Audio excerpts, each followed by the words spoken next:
berkumpul di tempat yang baik, dalam kegiatan yang baik, bersama orang-orang yang baik.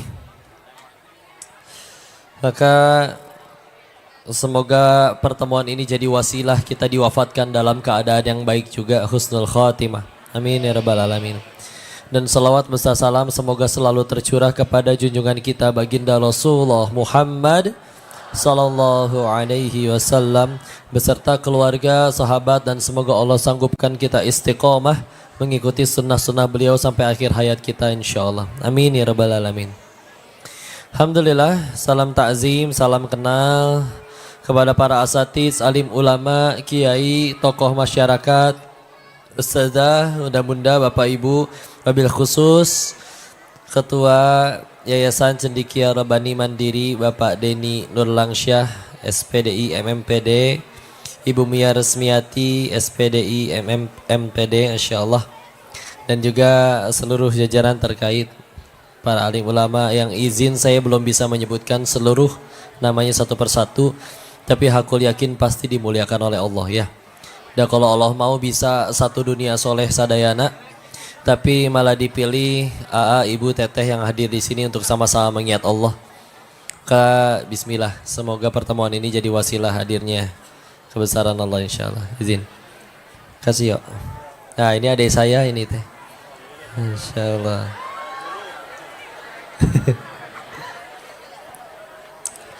Kak, sebentar.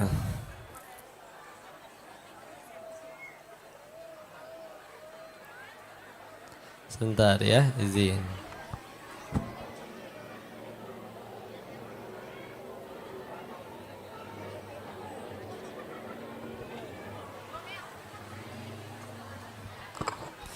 Maka bismillah, insyaallah kita ngaji hari ini judulnya Pemuda Hebat ala Islam. Yang tadi baru lulus, mana angkat tangan? Insyaallah. SMP. SMP. Baik, insyaallah. Tapi kayaknya banyakan orang tuanya ya. Enggak apa-apa ya. Kita bahas ke para pemudanya dulu ya. Izin bismillah insyaallah. Maka kita tahu, saya ungkap data faktanya dulu ya. Tentang pemuda di dalam Islam. Contoh, ada hadis yang menceritakan tentang 10 sahabat yang dijamin surganya oleh Rasul. Ya. Ternyata 7 di antara 10 tersebut usianya di bawah 30 tahun. Ngorak ya, insyaallah. Anom. 5 di antara 10 bahkan usianya di bawah 20 tahun.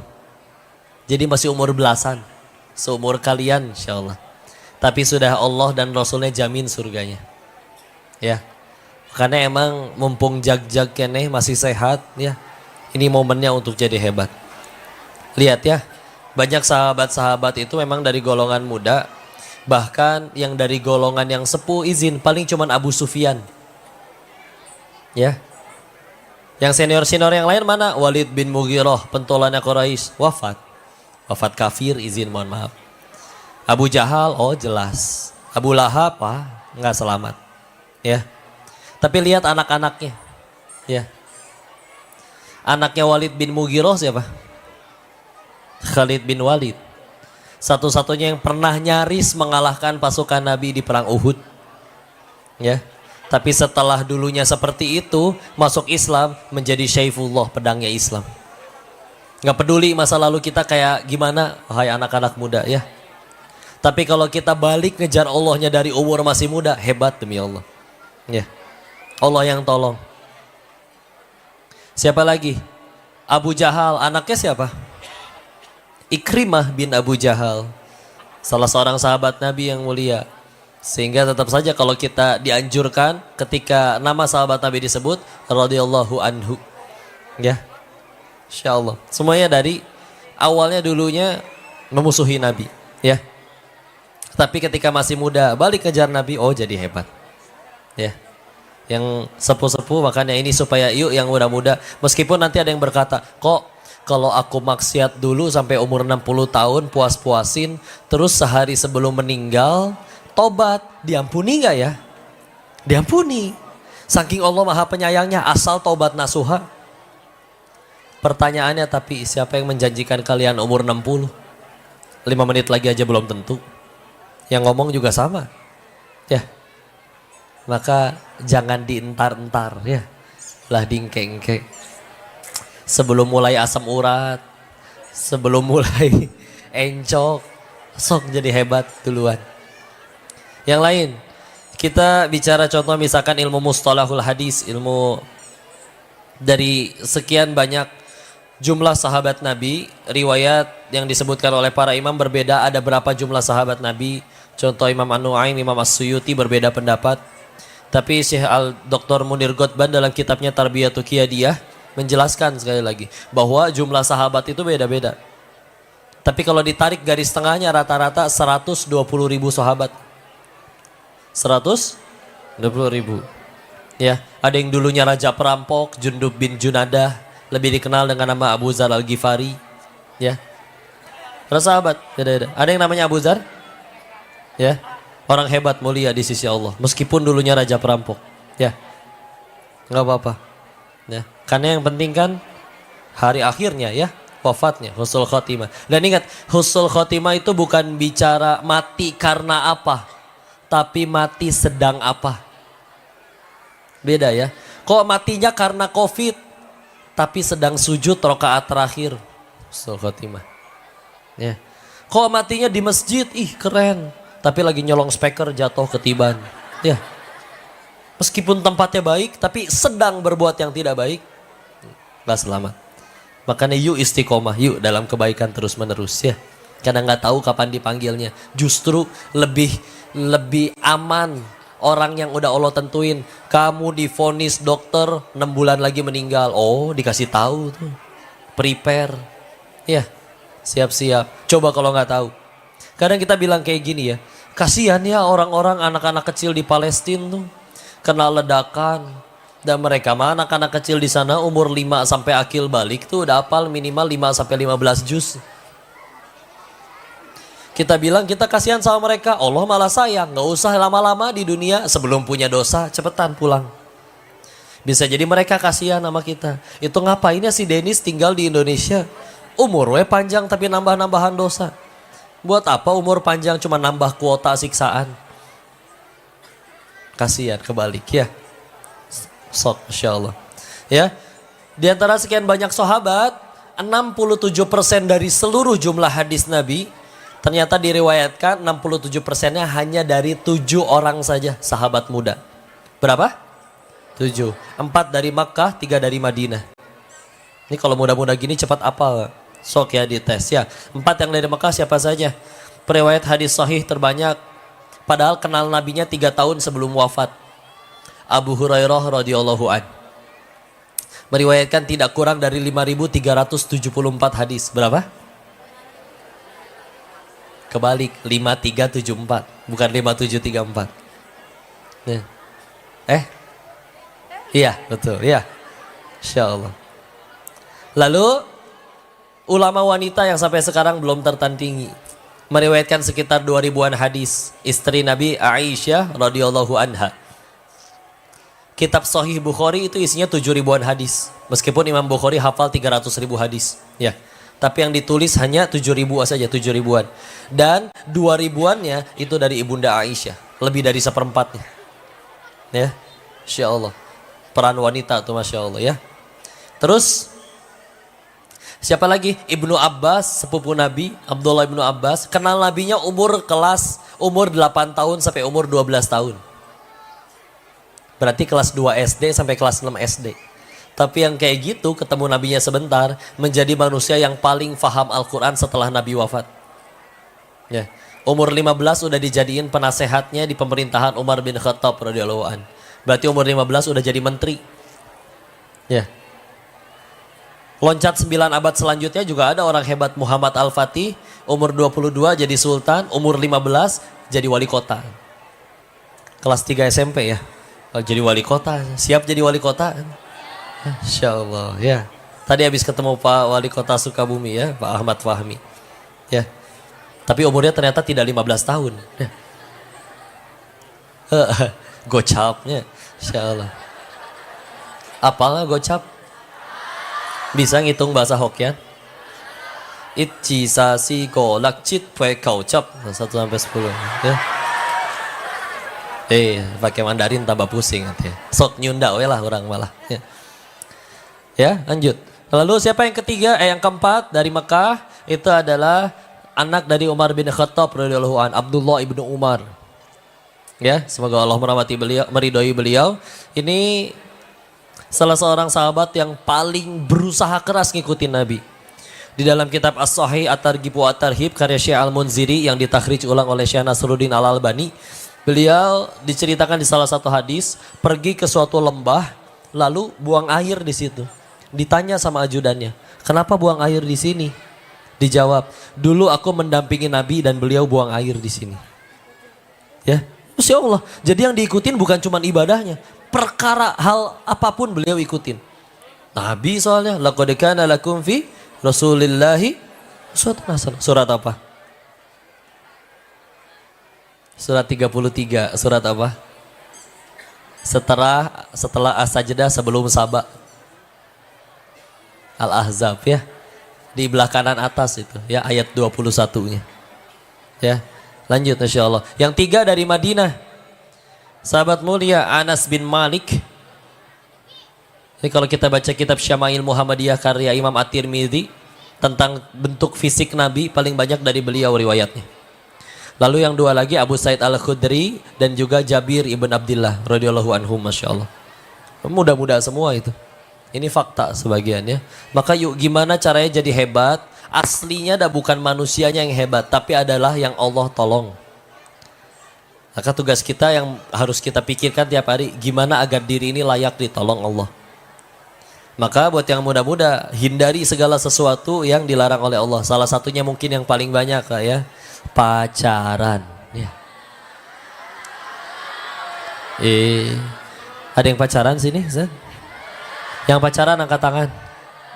Mau layan ngaku. Ya. Kalau gitu saya tanya ganti. Buat kalian yang tahu temannya punya pacaran, tolong bisikan astagfirullah di telinganya. Ya. Insyaallah. Sudah, tenang ya. Mana Aa, Teteh putusin ya. Benar. Disuruh Koko gitu. Kalau nggak suka ngadep ke Koko gitu. Ya. Beneran ya. Ini saya bahas para pemuda dulu berarti ya, para akhwat. Punten teteh-teteh, kalian itu amat sangat dimuliakan Allah. Makanya sampai ada surat perempuan. Surat apa? Anissa. Ayat tuh surat Ar-Rijal. Oh, lalakinya. Mulia.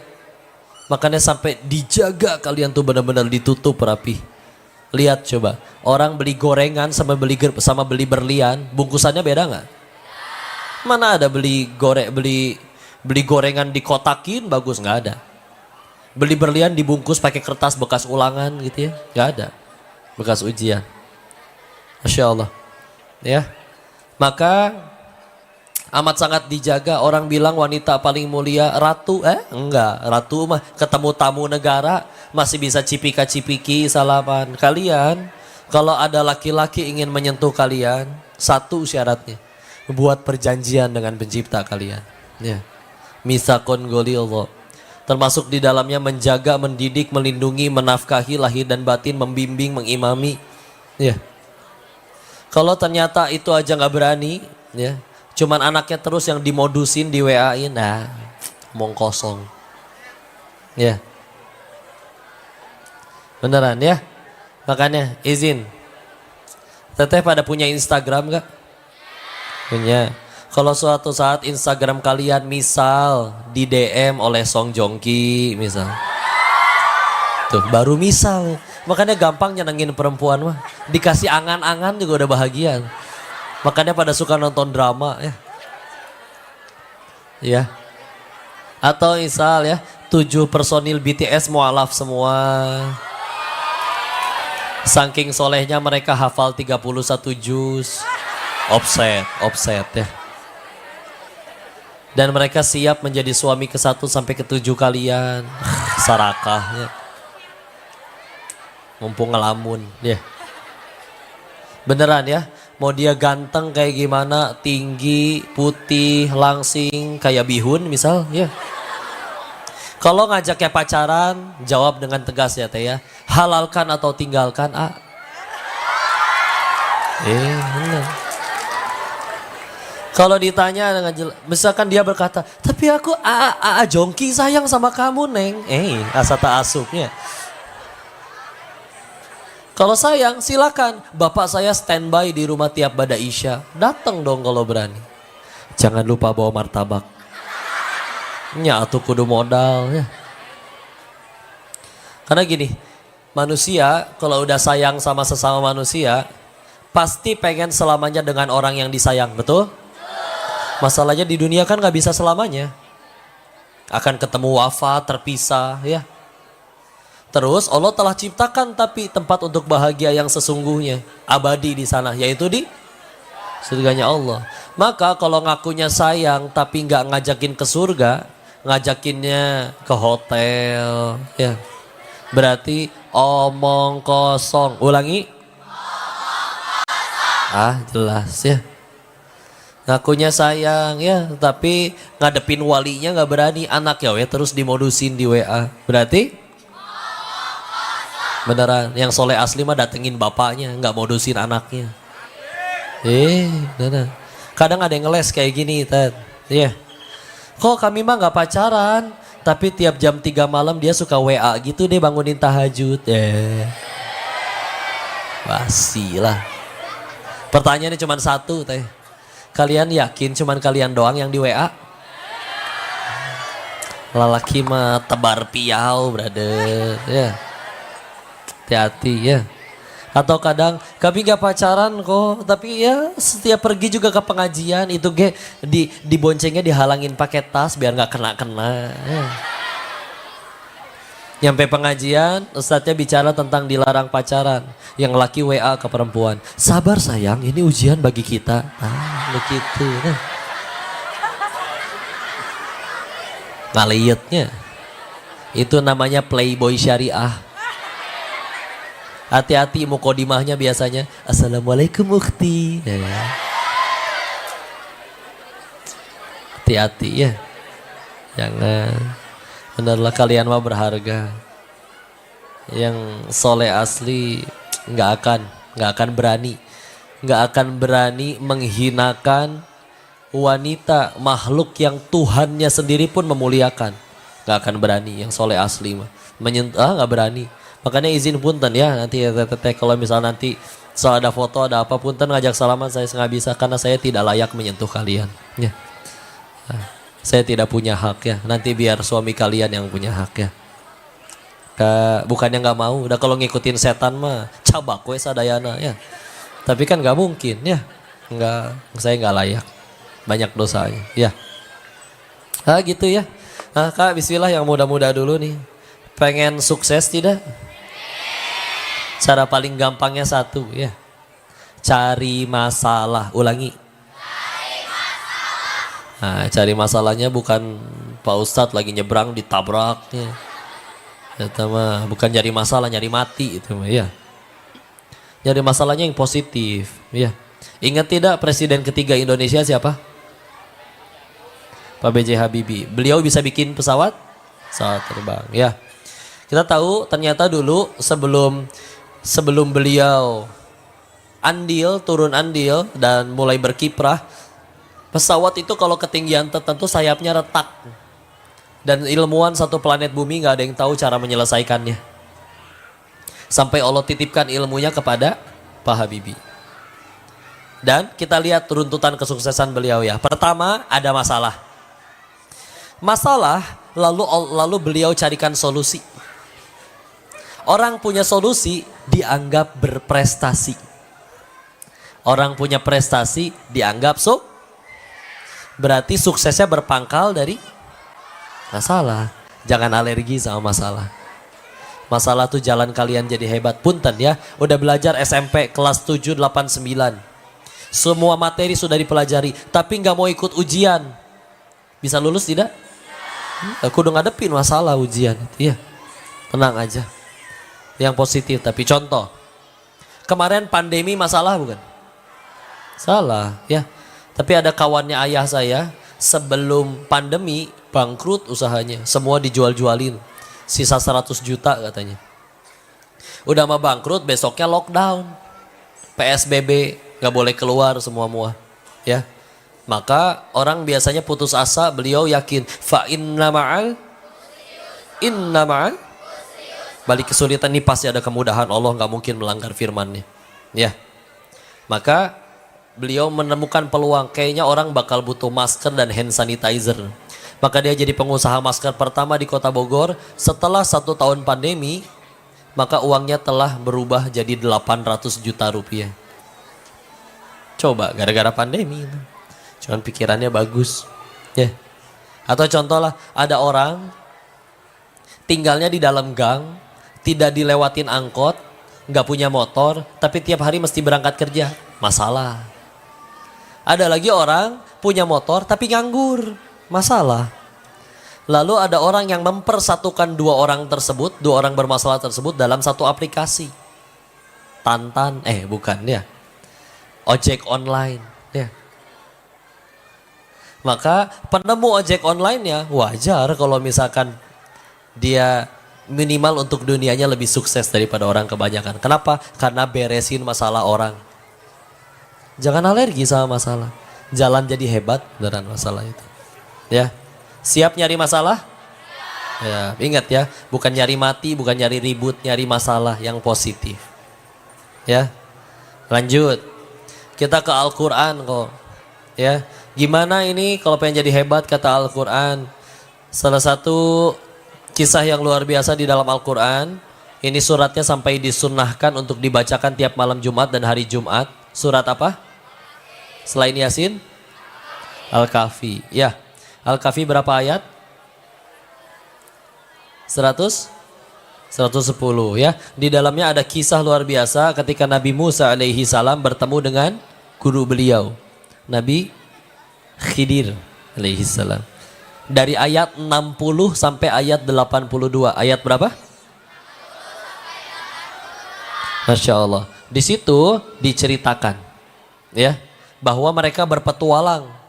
Tapi ternyata tidak cuma berdua Nabi Musa dengan Nabi Khidir, tapi ternyata bertiga. Tahu dari mana kok ayat 60-nya? Wa idz qala Musa li fatahu. Telah berkatalah Musa kepada fata, pemuda, hu-nya. Jadi ternyata ada pemuda yang ngikutin Nabi Musa, muridnya. Dan dari Al-Fatihah sampai An-Nas tidak disebutkan sekalipun siapa nama pemuda tersebut. Bahkan banyak kisah pemuda di dalam Al-Quran tidak disebutkan namanya. Pemuda Ashabul Kahfi yang tidur di gua, disebutin gak nama lengkapnya? Ukuran sepatu, makanan kesukaan? Enggak ada. Ya, hanya kisahnya. Kak, para ahli tafsir ketika kami ngaji tentang ini, disebutkan oleh ahli tafsir memberikan faidah. Yaitu pertama, kenapa pemuda ini tidak disebut namanya? Satu, tidak penting bagi seorang pemuda untuk namanya dikenal. Ulangi. Tidak penting bagi pemuda untuk, bukan berarti dilarang viral atau haram terkenal, bukan ya. Tapi kalau ada pemuda di sini cendikia Rabbani yang tiap hari yang dipikirin hoyong viral ya misalkan. Ngapain ya? Live TikTok mandi lumpur Dirinya mandi lumpur gak ada yang nonton, ibunya diguyur lumpur ya. Kasih mawar tabok sendal. Terkenal enggak? Jeding ya bibir. Enggak lah, bukan itu pemuda yang diharapkan Islam. Ya. Satu, ya. Dua, terus gimana kok kalau pengen tetap berkarya, terkenal, ya? Silakan, tapi perkenalkanlah dirimu dengan ilmu, takwa dan prestasi. Ulangi. Ilmu, takwa dan prestasi.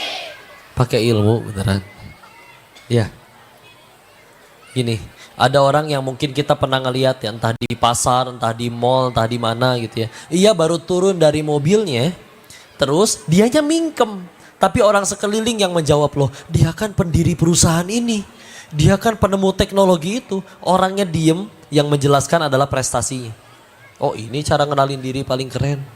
Daripada apa-apa segala di aku, sekolahnya alus, saya yang bangun. Muridnya soleh-soleha, saya yang ngajar. Nah, on we di aku WKB. Semuanya hanya tentang dirinya. Kadang nanya ge buat memulai kesombongan doang. Bu, anaknya udah hafal berapa juz, Bu? Alhamdulillah juz 30, 1 juz. Terusin. Biar kayak anak saya. Kan saya ngedidiknya luar biasa. Agulnya. Nanya teh buat mukodimah kesombongan aja. Sampai lihat kucing ge bisa sombong. Tahu gimana caranya? Ih, kucingnya lucu ya. Kucingnya kayak singa. Saya jadi ingat waktu jalan-jalan di Singapura. Oh kan mahal itu ya. Gak nyambung kok. Biarin terserah si sombong. Ada yang kayak gitu? Segala hal tentang dirinya ya. Apa kayak ngeluh. Macet banget sih ini Cibadak. Ya. Di luar negeri gak ada nih kayak gini. Padahal ke luar negeri belum pernah. Ngambek weh lah ya. Bu, ada sarapan apa pagi, Bu? Ada nasi kuning deh. Nasi kuning yang di depan. Kuningnya ge pucet, gak enak. Tapi pelan-pelan dicemilin abis. Ya. Bangun tidur ngeluh. Badan teh remuk, bohong. Coba badan remuk, bisa bangun? Enggak ya. Sekolah teh, bisa diem gak sih? Pala saya pecah ngerjain PR. Bohong. Coba kepala pecah di kelas. Getih di mana-mana, repot ya.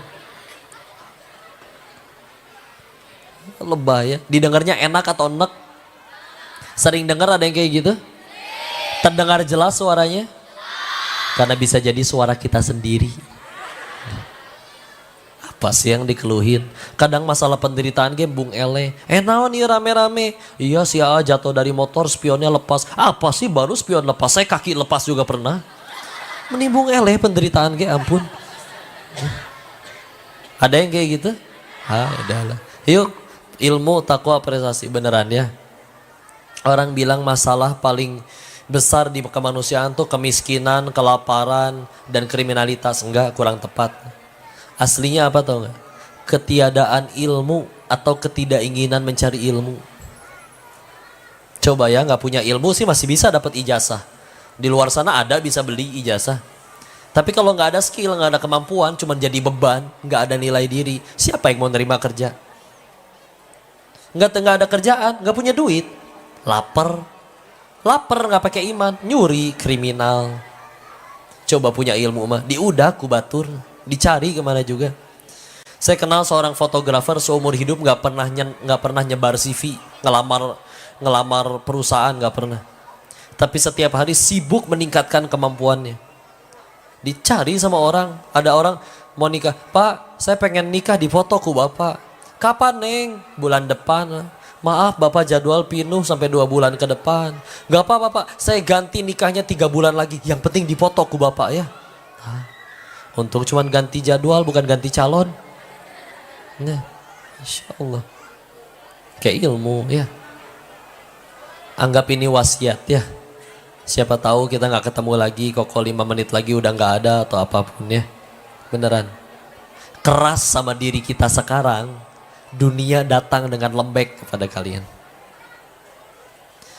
Karena kalau kita lembek sama diri kita sekarang, yang lain kayak gak belajar, gak bikin PR, yang lain juga gak ngapalin. Dunia yang datang dengan keras menegur kalian. Dengan pahitnya kelaparan, dengan pahitnya kebodohan, dengan pahitnya pengangguran, dengan pahitnya dihina teman-teman waktu reunian. Ya. Yuk, sekarang bisa temenan bareng. Lulus 40 tahun kemudian kenapa dia punya perusahaan, saya malah punya banyak utang.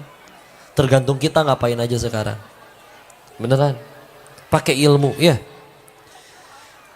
Ulama terdahulu menyebutkan ilmu itu Masya Allah. Ilmu seperti mahkota meskipun tidak terlihat membuat ucapanmu didengar dan ditaati. Coba gak ada ilmunya, ngomong apa? Sampai izin punten ya, sampai kami bilang kayak gini. Orang kalau udah sukses ya, hitut ge dianggap kata mutiara. Tapi kalau belum jadi apa-apa, mau ngucap sebagus apapun dianggap kentut tuh.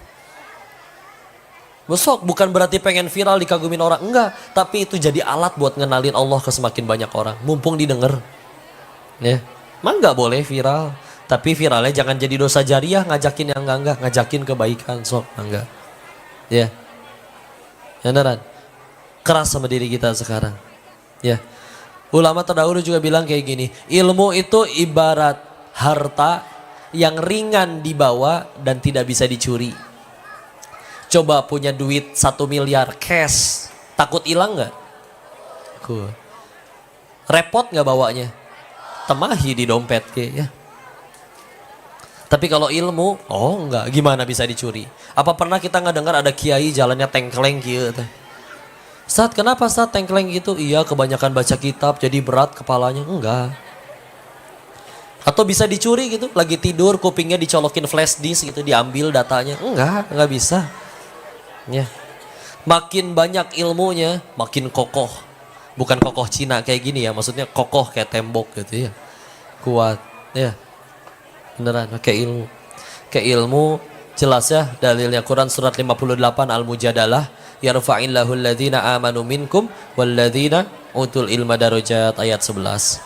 Ya. Makin tinggi derajat orang yang berilmu. Pakai takwa, jelas surat 49 Al-Hujurat ayat 13. Inna akramakum indallahi atqakum. Yang paling mulia di antara kalian di sisi Allah yang paling bertakwa. Gak peduli perannya apa. Mau dia pemimpin tapi ternyata tidak takwa, pidosaeunnya. Rakyat takwa, aman insyaallah dunia akhirat. Diberi dunia bukan berarti dimuliakan. Dititipi dunia, diambil dunianya pun bukan berarti dihinakan. Gak apa-apa. Dunia mah gitu-gitu aja. Ya. Kau udah ilmu, takwa, prestasi. Udahlah. Ingat kata Sayyidina Ali bin Abi Thalib karamallahu wajhah radhiyallahu an, gak usah repot-repot jelasin siapa diri kita. Kalau orang udah suka sama kita, dia akan percaya sama kita. Tapi kalau orang udah benci sama kita mau ngapain gitu, dijulitin weh. Kan kalau Allah mah maha benar Allah dengan segala firman-Nya. Kalau orang, netizen, maha benar netizen dengan segala komennya. Kabeh we di komennya. Insyaallah. Udahlah, ilmu, takwa, prestasi. Ketiga, lihat siapa yang kita tempel. Maksudnya dekatnya sama siapa. Itu juga nentuin tuh.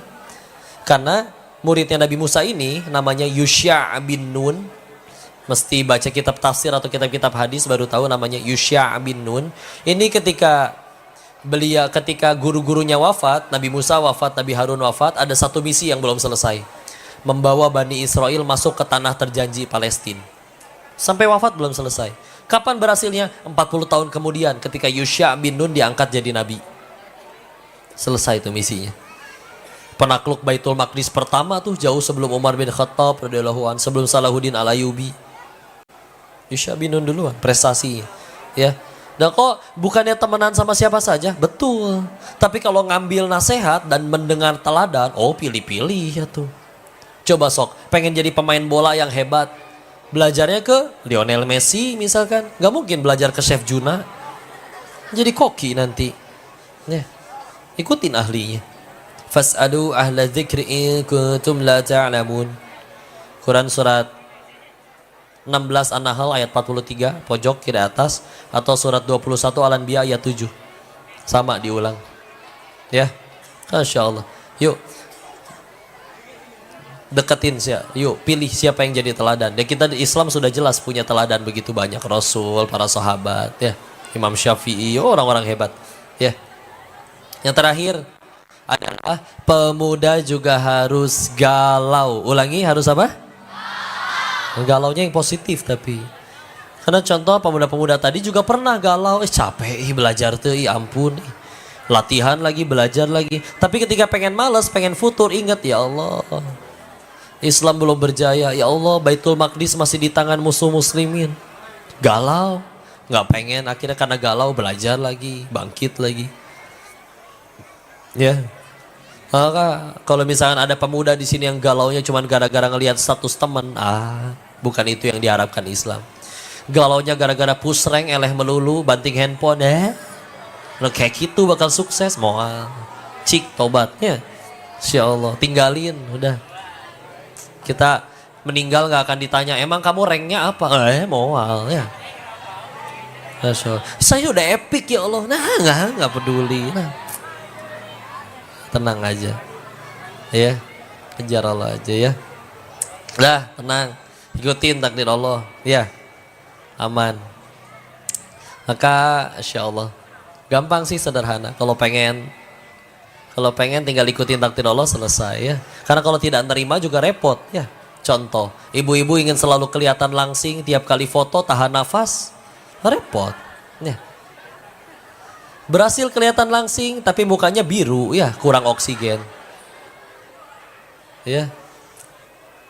Masya Allah, sampai kadang teh diatur foto, jangan gendut ya, kumaha coba, kumaha carana moto jangan gendut teh. Yang makan banyak dia, yang dimarahin fotografernya nggak boleh gendut. Ya, Masya Allah. Ini saya boleh tanya ke ibu-ibunya, pengen survei. Bu, mana ibu-ibu? Bu, ibu teh kenapa foto teh nggak bisa 1 kali? Diulang, bilangnya masa kali angger we 3 kali 4 kali. Kan mukanya nggak berubah, betul? Katanya beda sudut kok, beda angle. Oh masa, sok tes ya. Ibu foto 10 orang, yang 9 senyumnya sempurna tapi ibu perem sorangan. Diulang nggak fotonya? Kan jujur ya. Foto yang kedua, yang 9 senyum, yang 9 merem tapi ibu senyumnya sempurna sendiri. Itu kan yang dipajang di status. Egois ya. Dan saya kadang beres kajian suka ngecek handphone. Tepuk tangan sih. Bangga dengan meremnya gitu atau gimana. Kadang teh beres kajian teh suka ngecek gitu ya. Oh ada yang mention di story. Tapi yang di-upload yang sayanya merem. Padahal saya ingat si ibu ini teh foto gak cuma sekali nih. Bisa-bisanya yang dipilih yang sayanya merem. Oh pasti yang paling bagus ini. Gak peduli sayanya merem, itu yang diupload. Insya Allah. Pantesan suka berantem sendiri. Alus teh fotona, alus naon merem kieu. Ya. Soklah nurut aja sama Allah ya. Udah diatur. Mau takut apa? Rezeki ya tenang diatur. Sok hitung jarak saya ke air ini ya. 1, 2, 3. 3 jengkal. Sekarang hitung jarak air ini dari gunung nyampe ke sini. Jauhan mana? Jauhan dari gunung. Ada di sini lagi. Bisa saya minum gratis. Gratis kan? Kirain suruh bayar ya. Gratis aman. Ya. Coba, kita takut sama rezeki. Kita sebelum otaknya jadi aja waktu masih janin dalam perut, udah datang tuh rezeki. Ibu kita makan apa aja jadi rezeki, si janinnya tumbuh gede. Otaknya belum jadi, belum bisa takut masalah rezeki. Ya. Sok, itu janin yang nyari rezeki atau rezeki yang datengin janin? Rezeki datengin janin. Lahir ibunya nggak ada ASI, ada sapi. Ya kan? Coba sapi makannya apa? Rumput, jadi susu tuh. Coba kita makan rumput. Sakit. Ya. Insya Allah. Dan tahu nggak ternyata sapi susu yang beredar di Indonesia ada sapinya nggak di Indonesia, di New Zealand, Australia. Coba Bu, mana yang lebih hebat? Ya, bayi yang datengin sapi atau sapi datengin bayi? Bukan sapinya teh, bukan susunya, air susunya. Susunya mah nemplok sama sapinya, sebayinya dijajelin gitu. Punten ya, digocek ya, biar bangun ya. Dah tenang aja. Itu kan menjelaskan kenapa kita tidak boleh menikah dengan sapi. Karena bukan saudara, karena beda spesies. Wah itu mah puguh. Maunya nikah sama sapi. Ya. Udahlah. Tenanglah, diatur. Salah satu hal yang membuat kita masih hidup hingga detik ini, salah satunya adalah rezeki yang Allah tentukan waktu kita masih di alam rahim, belum kita terima semua. Ingat ini dikutip di beberapa kitab hadis, contoh di hadis Arba'innya Nawawi, di hadis nomor 4. Ya, di hadis dari Abdullah bin Mas'ud radhiyallahu an, au kama qala Rasulullah Muhammad sallallahu alaihi wasallam bersabda yang maknanya, waktu di alam rahim kan kita 40 hari sebagai nutfah, 40 hari kemudian sebagai alaqah, segumpal darah, 40 hari kemudian sebagai mudghah, segumpal daging, 120 hari itu. 4 bulan, lalu ditiupkan ruh. Lalu ketika ditiupkan ruh, ditentukan rezekinya. Ini orang, gak mungkin Allah lahirin seseorang tanpa rezekinya. Ya, dari lahir sampai meninggal udah ditentuin.